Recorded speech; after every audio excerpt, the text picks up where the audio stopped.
नमस्कार। जोहार दोस्तों, मैंने आपको मिलवाया था डॉक्टर मतीन अहमद खान जी से।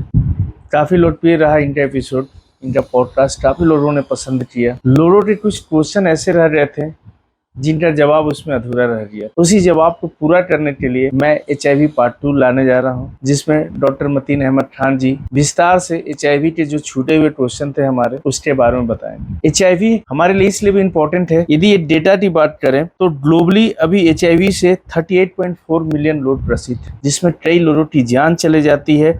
यदि बात करें इंडिया की, तो India third largest burden of HIV in the world में थर्ड पोजीशन रखता है। इंडिया में 63,000 न्यूली इन्फेक्टेड है और 42,000 का एनुअली डेथ हो जा रहा है। इंडिया में साउथर्न स्टेट में सबसे ज्यादा HIV है, स्पेशली बात करें महाराष्ट्र, आंध्र प्रदेश और कर्नाटक में ये सबसे ज्यादा है।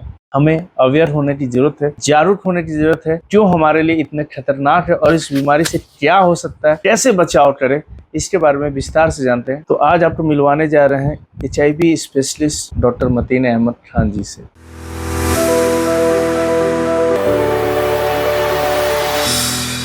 सर, तो मेरा पहला क्वेश्चन है, HIV टेस्ट का प्रोसेस क्या है, इसे कब और कहाँ करवानी चाहिए? HIV टेस्ट का जो प्रोसेस है बहुत आसान है। आपके शरीर से कुछ 2 ml ब्लड लिया जाता है और उसको प्रोसेस किया जाता है। इसमें जो प्रोसेसिंग है, प्रोसेस में डिफरेंट मेथड्स यूज करते हैं। जैसे डिफरेंट मेथड्स है, आजकल बोलते हैं 4th जनरेशन HIV टेस्ट, इसमें कि हम लोग 24 एंटीजन और एंटीबॉडी टेस्ट करते हैं। उसके अलावा जो टेस्ट है डिफरेंट मेथड से, एलिजा का डिफरेंट मेथड से टेस्ट करते हैं। वेस्टर्न ब्लॉट टेस्ट करते हैं और फाइनली अगर चाहेंगे तो वायरल लोड, ताज़ा केसेस में वायरल लोड भी से भी जांच करके हम लोग जांच कर सकते हैं। इसकी कोई सीमा नहीं है कि कब कराएं और कहाँ कराएं, कहीं भी कोई भी लैब कर सकता है। सिर्फ इसके लिए क्या है कि पेशेंट की सहमति आवश्यक है। बिना सहमति का ये टेस्ट नहीं कराया जाना चाहिए और इसके लिए खाली पेट खाने से या खाना खाए रहना कोई आवश्यक नहीं है। बस ये है कि जब आपको लगे कि आपने कोई हाई रिस्क एक्टिविटी की है या आपके साथ कोई ऐसी घटना घट गई जिसमें हाई रिस्क एक्टिविटी हुई है, तब आप टेस्ट करा सकते हैं। कोई समय की बाध्यता नहीं है। सर, ये आपने बहुत अच्छा बताया कि टेस्ट कैसे करना चाहिए, क्या क्या प्रोसेस है, कौन कौन सा टेस्ट होता है। और जब लगने लगे किसी को कि मैंने कुछ आपत्तिजनक चीज या कुछ वैसा कर लिया है, तो इस तरह का टेस्ट करवाना चाहिए। ये तो सही बताया आप। बिल्कुल। इसमें क्या है कि सिर्फ आपत्तिजनक ही नहीं, अगर मान लीजिए किसी को गलत रक्त चढ़ गया, लगता है उसको अगर, या फिर कहीं निडल से इंजरी हो गई, जो आपत्तिजनक वर्ड हम लोग यूज नहीं करेंगे, लिखेंगे कि हाई रिस्क एक्टिविटी बोलेंगे। फिर मान लीजिए सेक्स किया, कॉन्डोम ब्रेक कर गया, वो भी हाई रिस्क एक्टिविटी हुआ। तो इस टाइप का कोई भी एक्टिविटी हुआ हो तो उसमें आदमी खुद ही जाके आगे आके टेस्ट करा सकता है, क्योंकि ये एक ऐसा चीज है, एक ऐसा विषय है जिसके बारे में लोग डॉक्टर से भी बताना कम चाहते हैं, छुपा के रखना चाहते हैं। तो आपको आगे जब तक आके खुद ही टेस्ट नहीं कराएंगे तब तक आप नहीं कर पाएंगे। इसलिए टेस्ट कराना चाहिए खुद ही। जैसे आजकल बता रहे हैं रेप की घटनाएं हो रही, तो रेप की घटनाओं में भी जो विक्टिम है, जो पीड़िता है, उसका भी टेस्ट होना चाहिए। ऑफ कोर्स इसमें एक ही चीज है कि इसलिए हम लोग कंसेंट फॉर्म साइन कराते हैं कि आपने सहमति दिया, और फिर काउंसलिंग भी करते हैं। साधारण जानकारी क्या है इस बीमारी के बारे में और इस टेस्ट के बारे में, जो भी रिपोर्ट आने पर नेगेटिव का क्या मतलब होगा और पॉजिटिव होने पर भी क्या मतलब होगा। सर, जैसे आपने बताया टेस्ट के बारे में, तो क्या यदि टेस्ट में हमारा रिपोर्ट नेगेटिव किसी पेशेंट का आ जाता है तो दैट मीन्स वो HIV से पीड़ित नहीं है, इसको मान लिया जाए? नहीं, ऐसा बिल्कुल नहीं है। अगर हाई रिस्क एक्टिविटी हुआ है, लेकिन ये एक विंडो पीरियड होता है। विंडो पीरियड का अर्थ होता है खिड़की काल, मतलब ये वायरस तो शरीर में रहेगा लेकिन प्रचुर मात्रा में अगर एंटीबॉडी नहीं बनाया तो टेस्ट पकड़ नहीं पाएगा। इसलिए हम लोग 90 दिन का विंडो पीरियड रखते हैं। पहला दिन जब भी टेस्ट हो, लेकिन 90 दिन के बाद अगर टेस्ट नेगेटिव आया और इस बीच उसने बीच में कोई हाई रिस्क एक्टिविटी नहीं की, तब हम लोग मान सकते हैं कि वो नेगेटिव है। सर, ये बार बार क्वेश्चन आता है विंडो पीरियड की। विंडो पीरियड क्या होता है, कितने दिनों के होता है और कितने बाद में हमको बार बार करवाना पड़ता है, और लास्ट विंडो पीरियड क्या है, ऐसा कुछ? एक्चुअली जब शुरुआत में टेस्टिंग होती थी तो हम लोग की विंडो पीरियड टेस्ट की 6 महीने होती थी, हुआ करती थी। लेकिन अभी जैसे ग्रेजुअली साधन बढ़ रहे हैं, टेक्नोलॉजी बढ़ रही है, तो उसमें भी सुधार आया है और हम लोग विंडो पीरियड को छोटा कर सकते हैं। तो हमने विंडो पीरियड को 90 दिन तक सीमित कर रखा है। हो सकता है आगे और भी टेस्ट आए जिसमें कि और भी कम हो जाए, लेकिन सेफ्टी के लिए, सेफ्टी जो मार्जिन है हमारा वो 90 ही दिन है। सर ये क्वेश्चन आता है, फॉल्स नेगेटिव टेस्ट क्या है? फॉल्स नेगेटिव टेस्ट है जैसे विंडो पीरियड में पेशेंट विंडो पीरियड में है, मतलब शरीर में वायरस तो है लेकिन सफिशिएंट मात्रा में एंटीबॉडी नहीं है जिससे टेस्ट पकड़ नहीं रहा, तो पॉजिटिव आदमी है लेकिन नेगेटिव आ रहा है। तो ऐसी अवस्था में कभी कभी ऐसा होता है कि इम्यूनिटी ही नहीं है, मतलब हमारा शरीर एंटीबॉडी कब बनाता है, जब हमारे शरीर में क्षमता है, इम्यूनिटी सिस्टम सही काम कर रहा है, एंटीबॉडी बना रहा है। कभी कभी इतना लो स्तर में रहता है इम्यूनिटी कि एंटीबॉडी तक नहीं बन पाता है, तो अगर एंटीबॉडी प्रचुर मात्रा में नहीं बनाया तो नेगेटिव आएगा। इसीलिए देखा ये गया है कि कुछ वायरल इलनेसेस जैसे मीजल्स हुआ, जैसे अदर भी चिकन पॉक्स हुआ, तो थोड़ा दिन उसमें रुक के भी हम लोग कराते हैं ताकि इम्यूनिटी उसमें घटा रहता है। तो वैसे भी हम लोग जो नियम है वो नियम में कवर हो जाता है। जैसे जब भी मरीज पहली बार आए तो एक बार करा लिए, फिर 3 महीने पे करा लिए, तो 3 महीने पे मान लीजिए कोई बीमार भी है वायरल इन्फेक्शन तो भी वो स्वस्थ हो जाता है, उसका इम्यूनिटी थोड़ा बढ़ ही जाता है। इसलिए मान के रखा गया है कि किसी भी व्यक्ति को पहला दिन हम लोग टेस्ट कराएं और फिर 3 महीने के बाद कराएं। यदि 3 महीने के बाद अगर सही हो गया तो हम लोग मान लेते हैं कि अगर वो नेगेटिव है तो नेगेटिव। सर तो जैसा आपने बताया कि रिपोर्ट नेगेटिव आता है ड्यू टू इम्यूनिटी, उसका इम्यूनिटी उतना नहीं रहता इसलिए रिपोर्ट नहीं आ पाता।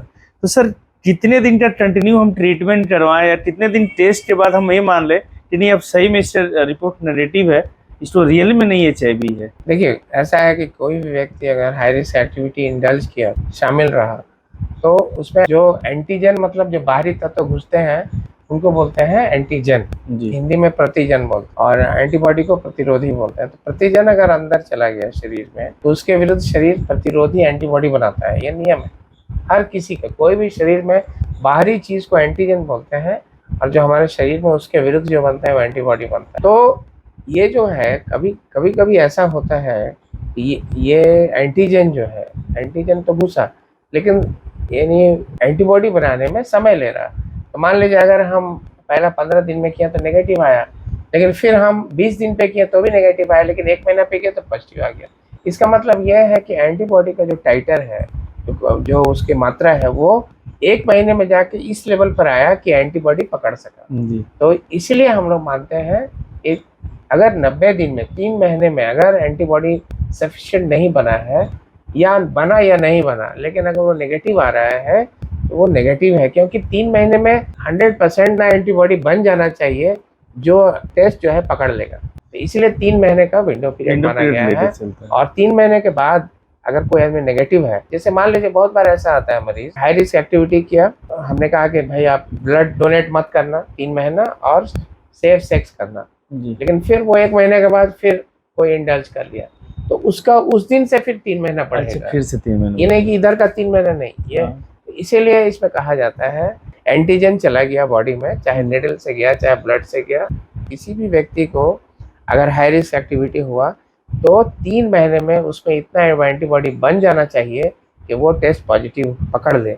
अगर 3 महीने के अंदर नहीं पकड़ा तो मतलब वो नेगेटिव है, अनलेस मतलब यहाँ एक कैच है कि उस बीच में वो ब्लड डोनेट नहीं करेगा, कोई हाई रिस्क एक्टिविटी फिर से नहीं करेगा, कोई सुई नहीं लेगा, कोई सेक्स नहीं करेगा, तो फिर मान के चलिए कि वो नेगेटिव है। सर आप जैसे बताएं बहुत सारा पॉइंट, तो उसमें पॉइंट था कि ब्लड डोनेट, क्या ब्लड डोनेट करने से भी कुछ होता है? क्योंकि ब्लड डोनेट के समय तो टेस्टिंग में तो ऐसे भी पकड़ में आ जाता है HIV। नहीं, ब्लड डोनेट करने से नहीं होता है। होता क्या है कि मान लीजिए कोई व्यक्ति ब्लड डोनेट किया और वो पॉजिटिव ब्लड वहाँ पकड़ा है, और या जस्ट इमेजिन करिए कि ब्लड डोनेट करिए किया और विंडो पीरियड में था तो नेगेटिव आएगा, और गलती से अगर वो खून चढ़ गया और दूसरा व्यक्ति में जाके पॉजिटिव तो हो नहीं है उसको, तो इसीलिए ब्लड टेस्टिंग में बहुत सख्ती से हम लोग जांच करते हैं। अच्छा, ये इससे रिलेटेड बड़ा अच्छा आपने बात बताया सर कि यदि ब्लड कोई डोनेट करता है तो ब्लड डोनेशन के बाद जब टेस्ट होता है, यदि किसी को पता चल गया उसमें कि हाँ उसका पॉजिटिव है रिपोर्ट में HIV, तो क्या उस पर्सन को बताया जाता है कि आप HIV पॉजिटिव हो? क्योंकि फिर अगला बार तो फिर से ब्लड दे सकता है। नहीं, उसको हर हालत में उसको, क्योंकि ओपन तो नहीं बोल सकते हैं किसी को, तो हम लोग क्या करते हैं, पॉलिसी है, क्योंकि हर एक जो भी ब्लड डोनर है उसका फ़ोन नंबर लिया जाता है उसका, या फिर जो आदमी लाते हैं, जो कोऑर्डिनेटर होते हैं, यस कैंप का ऑर्गेनाइजर, वो हम्म। उनका फोन नंबर लिया जाता है। जी तो उनको कहा जाता है कि उसमें ये जो व्यक्ति का नाम था, नाम तो लिखा ही जाता है, जी जी जी इस नाम का व्यक्ति जिन्होंने ब्लड डोनेट किया, उनका रिपोर्ट में गड़बड़ी है, डायरेक्ट नहीं बताते हैं। ओके ओके आप काइंडली आईसीटीसी जो है सरकार का जो integrated counselling and testing centre है, हर जिले के जिले अस्पताल में है, वहाँ जाके आप टेस्ट करवा लीजिए, ओके ये जरूर कहा जाता है।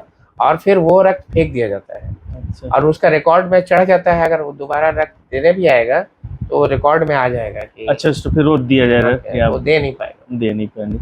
तो सर ये तो बात हुआ था कि फॉल्स नेगेटिव का, फॉल्स पॉजिटिव भी तो आ सकता है सर, ये फॉल्स पॉजिटिव क्या है? हाँ, फॉल्स पॉजिटिव रेयर केस में होता है। फॉल्स पॉजिटिव कैसे होता है? मेनली टेक्निकल गलती से होता है।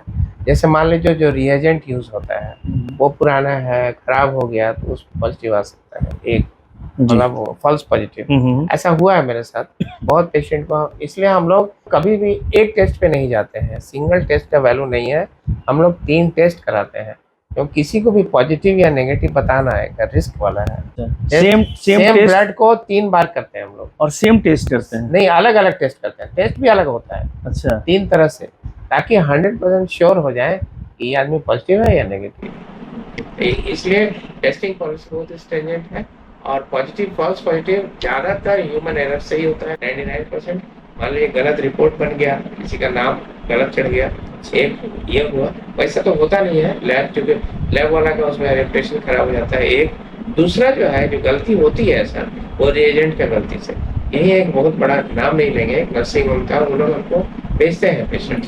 तो लगातार कोविड पीरियड का बात करें, 3 मरीज 3-4 दिन में आए, एज ए रूल कराते हैं, सबका टेस्ट कराते हैं, सबका टेस्ट कराते हैं। टेस्ट 3 बार कराएं, उसमें वो लोग तीनों नेगेटिव आ रहे हैं।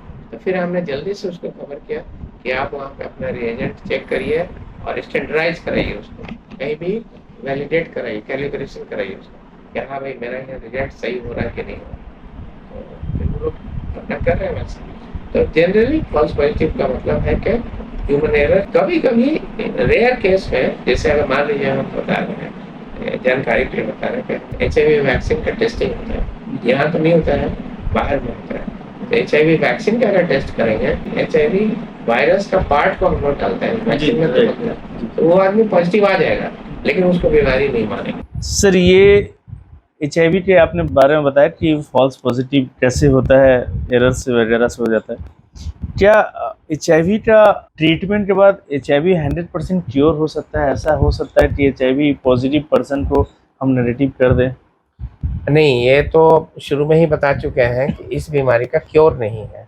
क्योर का अर्थ क्या है? जैसे डायबिटीज है, blood pressure, high blood pressure, वो क्या, वो क्योर नहीं होता है, वो कंट्रोल होता है, कंट्रोल के लेवल पे हो जाता है। ये जो हम लोग दवा देते हैं, तो ब्लड में वायरस की मात्रा समाप्त हो जाती है, ओके नॉन डिटेक्टेबल आता है। लेकिन इसका ये मतलब नहीं कि वायरस शरीर से चला गया, शरीर के विभिन्न पार्ट्स में छुपा रहता है, और जब तक दवा खाएंगे वो दबा रहता है। दबा रहने का अर्थ है कि ब्लड में नहीं रहेगा, और इससे एक फायदा ये है कि अगर ब्लड में नहीं रहेगा तो वो व्यक्ति फैलाने के हालत में नहीं रहेगा बीमारी। तो ये एक बहुत बड़ा चीज़ है कि हम लोग इलाज कर रहे हैं और साथ साथ बीमारी का प्रिवेंशन भी हो रहा है, ये नई बात हुई है। ओके। तो यदि सर हम लोग जैसे आप बता रहे हैं रेगुलर यदि दवा खाते रहे पेशेंट, तो नॉर्मल लाइफ जो नॉर्मल पर्सन जीता है उस तरह लाइफ जी सकता है, उसको लाइफ में भी उसी तरह का? ये डिपेंड करता है कि किस उम्र में उसको बीमारी हुआ। पहली बार आजकल जैसे बच्चों को भी होता है, जैसे माँ से बच्चे को हो गया, जी गर्भावस्था से हो गया, तो ऐसे बच्चों को यानी अभी कहना बड़ा मुश्किल है क्योंकि स्टडी नहीं आया है। जी लेकिन ये हम लोग बोलते हैं कि जब तक वो दवा खाते हैं, क्योंकि बच्चे थोड़ा दवा बीच बीच में बीमार पड़ेंगे, कुछ दिन दवा छूटेगा, तो क्या होता है कि ये दवा छूटनी नहीं चाहिए। छूटने से क्या होगा कि ये वायरस रेजिस्टेंट बना लेता है, ओके तो फिर दूसरा second line drug, third line drug देना पड़ता है।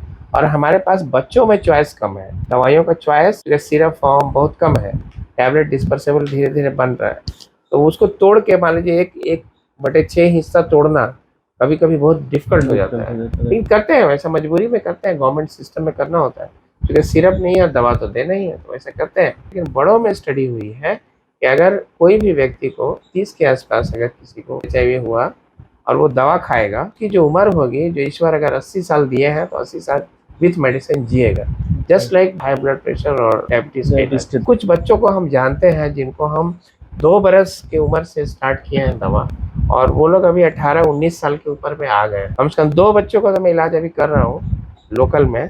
17 साल से आप ट्रीटमेंट उससे कर रहे हैं और अभी हेल्दी है। हम्म। सर तो ये HIV से भी जान जाती है या एड्स से ही जान जाती है, और HIV एड्स में कब कन्वर्ट हो जाता है? HIV और एड्स जो है बेसिकली 2 सिरा है, जी। 2 बिंदु है। जी। एक तरफ एड्स है, एक तरफ HIV। हम्म। HIV मतलब जब कीटाणु प्रवेश किया, उसमें सिम्टम नहीं है, लक्षण नहीं है, जी। तो HIV हुआ।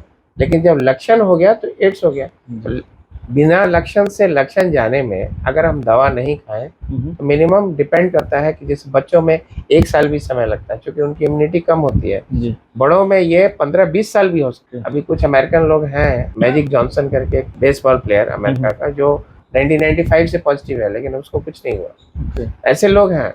तो ये डिपेंड करता है कि उनकी इम्यूनिटी जब उनकी बीमारी हुई तो कितनी अच्छी थी। अगर उनके इम्यून सिस्टम अच्छा है तो बहुत समय लग सकता है एड्स परिवर्तित होने में, लेकिन ऑन एवरेज की बात कर रहे हैं, किसी भी व्यक्ति को अगर HIV शरीर में प्रवेश कर गया और अगर उसने दवा नहीं खाया, ड्रग नहीं लिया, HIV मेडिसिन नहीं खाई, तो 3 साल में वो परिवर्तित हो सकता है। 10 साल भी लग सकते हैं, एवरेज हम लोग 3 से 10 मान लें। सर जैसे बहुत सारा मेडिसिन का या बहुत सारा डिजीज का बोल सकते हैं वैक्सीन मार्केट में अवेलेबल है, तो क्या HIV का कोई वैक्सीन अभी तक बना नहीं है या इस पे काम कुछ चल रहा है? नहीं, काम तो बहुत दिनों से चल रहा है, लेकिन कोई भी वैक्सीन की मारक क्षमता जो है, एफिकेसी जो है, इस लेवल पे नहीं आई है कि हम लोग उसको यूज़ कर सकें। और हम लोग सेकेंड जो ट्रायल फेज होता है, फेज 1, 2, 3, 4, तो फेज 2 के जाने के पहले ही ये बंद करना पड़ता है, क्योंकि पहला हम लोग देते हैं नॉर्मल इंडिविजुअल्स को दवा, उसके बाद फिर हम लोग जैसे डिजीज लोग को देते हैं जी। तो पहले हम लोग देखते हैं कि नॉर्मल लोग को क्या इफेक्ट कर रहा है। तो मोस्ट ऑफ द टाइम देखा गया है कि वैक्सीन नॉर्मल लोग को ही खराब इफेक्ट किया, इसलिए सेकंड फेज के आगे गया ही नहीं है अभी कोई भी ट्रायल अभी चल रहा है डिफरेंट फेज में। और दूसरी बात क्या है कि अभी जो रिसर्च की फंडिंग HIV के लिए पूरी दुनिया में बहुत ही कम हो गई, पूरी दुनिया में। तो क्या होता है, रिसर्च नहीं हो पा रहा है, बड़ी बड़ी कंपनियां आगे नहीं आ रही हैं, और फंडिंग कोई कंपनी, दवा कंपनी ही देती है। अभी क्या है कि इतनी अच्छी दवाइयाँ निकल गई हैं कि लोग दवा खाने के बाद मोटे हो जा रहे हैं, इतना स्वस्थ हो जा रहे हैं कि लगता ही नहीं कि उनको बीमारी है। तो कोई ध्यान भी नहीं दे रहा उतना रिसर्च वर्क पे। लेकिन हाँ, कहीं कहीं पे अभी भी रिसर्च चल रहा है, और हम आपको बताएं कि अभी भी कहीं भी फेज 2 के ऊपर से नहीं गया। जब तक फेज 3 क्लियरेंस नहीं होता है तब फेज 4 में मार्केटिंग के लिए अलाउ करते हैं। इसका कारण यह है कि वायरस बहुत चालाक है, ये अपने आप को बदलते रहता है। मान लीजिए कि आज जो वायरस A है, आज जो एंटीबॉडी बनाया, कल वायरस B बन गया, तो वो एंटीबॉडी A वाला तो काम नहीं करेगा, इसीलिए दिक्कत। सर ये तो बड़ा अच्छा आपने बताया कि वैक्सीन पे काम चल रहा है, लेकिन कुछ प्रॉब्लम से चलते नहीं हो पा रहा। होपफुली कि थोड़ा फंडिंग जाए, इस पे काम करे कि ज़्यादा से ज़्यादा लोग को जान बचाया जा सके। सर यदि घर में किसी के HIV पॉजिटिव पेशेंट है तो क्या घर वाले नॉर्मल लाइफ उसके साथ बिता सकते हैं, या उसके साथ रह रहे तो क्या क्या केयर करना चाहिए उनको? एक्चुअली ये तो बता दें कि ये बॉडी फ्लूइड के थ्रू ट्रांसमिशन होता है। बॉडी फ्लूइड मतलब ब्लड, मेन है खून, बाकी वेजाइनल फ्लूइड, सीमेन, मेनली यही है। और दूसरा जो बॉडी फ्लूइड है हम लोग का, जैसे आंसू हुआ, नाक से पानी हुआ, इवन पेशाब हुआ, पैखाना भी हुआ, ये सब फैलाने के हालत में नहीं। इवन कि घुटना में पानी जम गया या फेफड़ा में पानी जम गया, ये सब फैलाने के हालत में नहीं। हालांकि ये भी बॉडी फ्लूइड है, ये तभी फैलाएंगे जब उसमें रक्त मिल गया। जैसे खखारा, स्प्यूटम, नॉर्मल स्प्यूटम से नहीं होगा, लेकिन अगर उसमें ब्लड आ रहा है, वो खखार से सना हुआ, सॉरी खून से सना हुआ ब्लड अगर किसी के चमड़ा से घुस गया तो हो जाएगा, ऐसा हो। कोई भी आदमी घर में आसानी से रह सकता है, साथ में खाना खा सकता है, एक बर्तन में खाना साथ में खा सकता है, कुछ नहीं होगा, कुछ नहीं होगा। तो बहुत लोग का एक क्वेश्चन आता है कि यदि हम कोल्ड ड्रिंक्स पी रहे हैं, यदि कोई HIV पेशेंट पी लिया और सेम स्ट्रॉ से हम भी वो कोल्ड ड्रिंक्स पिए तो क्या मेरे को हो सकता है? नहीं, कुछ नहीं होगा, इसलिए कि पहले पाल तो स्ट्रॉ में लगेगा ही नहीं। मतलब रक्त चाहिए ना जी। एक थूक जो है, खखार नहीं, जो सलाइवा है जी, इसमें भी नहीं है ये। अच्छा। इसमें जब तक खून नहीं आएगा, सलाइवा में खून, मतलब मान लीजिए कि कब आएगा, जब हमारा मसूड़ा दांत में से खून आता है तब ना जी। अगर वैसी हालत है उसमें भी लगा तो भी नहीं होगा, क्योंकि फिर वो आपके यहाँ होठ पे, उसके अंदर मुंह में छेदा होना चाहिए, छिद्र होना चाहिए फटा हुआ, जी जी तब घुसेगा। लेकिन वो इतनी कम मात्रा में है तो भी नहीं घुसेगा। मतलब ये कहा गया है, जैसे हम लोग बोलते हैं ना कि प्यार से या मेल टू फीमेल जी या पति पत्नी अगर किस करते हैं, जी मान लीजिए किसी को है भी, हम्म, तो जब तक दोनों को यानी माउथ में कुछ अल्सर नहीं हो तब तक कहाँ से जाएगा, नहीं हो पाएगा। इसलिए ब्रश भी कर सकते हैं, लेकिन ब्रश में क्या संभावना है कि अमूमन मसूड़ा सबका खराब रहता है, कुछ आ ही जाता है, ब्लीडिंग आ जाए। इसलिए वो ब्रश हम लोग मना करते हैं। एक ब्रश कॉमन नहीं होना चाहिए, और जो शेविंग किट है वो कॉमन वो नहीं use करना रह भी चाहिए। रहे तो कोई बात नहीं है, क्योंकि हम लोग साबुन यूज करते हैं, तो साबुन है ना HIV को मार देता है तुरंत, इसलिए उससे भी नहीं फैलेगा। लेकिन कोई भी आदमी आजकल के जमाने में सेम किट से तो नहीं नहीं करता। बनाता है। जनरली करते क्या है कि किसी को रास्ते में एक्सीडेंट हो गया तो फर्स्ट एड ट्रीटमेंट करने लगते हैं, उसका मदद करने लगते हैं। तो यदि किसी का ब्लीडिंग हो रहा है और हमें पता नहीं है कि वो पॉजिटिव पर्सन है, और उस कंडीशन में यदि हम उसका ट्रीटमेंट कर रहे हैं और गलती से उसका ब्लड हमारे बॉडी में देखिए, कैसे आ हाथ गया। में अगर आ गया तो हाथ में जब तक छिद्र नहीं है जी। तब तक नहीं जाएगा, बीमारी नहीं है, जी पहली बात। हम्म, लेकिन बहुत आदमी को हाथ में कुछ ना कुछ रहता है, जी तो अब ये कोई आदमी, तो हम ये तो नहीं बोलेंगे ग्लव्स पहन के करें, लेकिन मान लीजिए ब्लीडिंग हो रहा, तो मेरा पहला काम क्या है कि ब्लीडिंग को रोकने का क्या उपाय है, रुमाल उमाल कोई कपड़ा ढक, तो वो रख के दबाइए, उसमें आपका बहुत कम चांस है कि आपका हाथ में रक्त लगे। रक्त लगे भी तो धो लीजिए, जब तक आपके हाथ में छिद्र नहीं है आपको बीमारी नहीं होगा। रहा कि माउथ टू माउथ रेस्पिरेशन करना, तो वो भी हम लोग बोलते हैं कि मुंह में रुमाल रख के करिए अगर इमरजेंसी है तो, नहीं तो मेडिकल टीम तो रहती ही रहती है। मतलब यदि CPR वगैरह भी देना है तो रेस्पिरेशन देना है तो आप फिर हाँ, रुमाल रख के रुमाल रख कर के कर सकते हैं। डायरेक्टली हाँ। करना थोड़ा सा रिस्की हो मान जाएगा। लीजिए अगर लगता है कि हम मेरे मुंह में कुछ छाला है तो जी नहीं है तो कर सकते हैं, कुछ नहीं होगा। Thank you very much sir, आपका समय देने के लिए तो बहुत बहुत धन्यवाद। Thank you very much. तो दोस्तों, आज आपको मिलवाए डॉक्टर मतीन अहमद खान जी से, जो कि HIV स्पेशलिस्ट हैं और इन्होंने HIV से रिलेटेड काफ़ी अच्छी जानकारी दी। ऐसे ही लोगों से मैं आपको निरंतर मिलवाता रहता हूँ और आगे भी मिलवाता रहूँगा। बस आप हमारे चैनल को लाइक कीजिए, सब्सक्राइब कीजिए और पसंद आए तो शेयर करना ना भूलें। आपके एक शेयर हो सकता है किसी के जान बचा सके, किसी के बहुत काम आ सके। Thank you very much.